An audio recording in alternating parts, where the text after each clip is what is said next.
చాగపురం గ్రామ ప్రజలారా, పెద్దలారా, ఇలా పాటలు పాడుకుంటూ మీ మధ్యలకు ఒక చక్కటి శుభవార్తను తీసుకుని వచ్చా.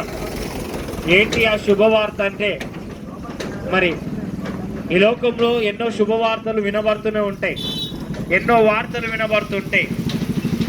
ఉదయం లేవగానే టీవీల్లో ఎన్నో మరి వ్యవసాయం గురించి, రాజకీయం గురించి ఎన్నో వార్తలు వినబడుతుంటాయి. కానీ మరి ఈ లోకంలో బైబిల్, వేద గ్రంథమైన బైబిల్ లాగా తెలియజేస్తుంది.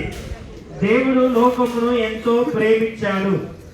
ఎంత ప్రేమించాడు అంటే, ఉదయము 6 గంటలకు ఉదయం సూర్యుడు ఉదయిస్తాడు, తర్వాత అస్తమిస్తాడు.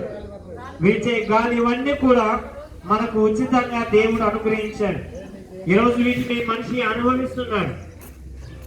అనుభవిస్తున్న వీటన్నిటిని కూడా మరి ఏనాడైనా వీటిని కలెక్ట్ చేసింది ఎవరు అని ఎప్పుడు కూడా మనిషి ఆలోచన చేయడం లేదు.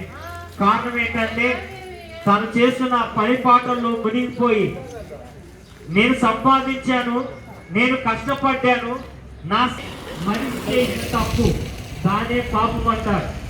ఏ భేదం లేదు, అందరూ పాపము చేసి దేవుడి మహిమను పొందలేకపోతున్నారు.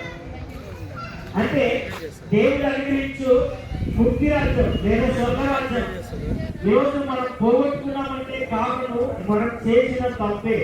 కాబట్టి ఆ పాపానికి విముక్తిగా 2000 సంవత్సరాల కిందట మన కుమారుడు వృద్ధి చేయలేనాడు.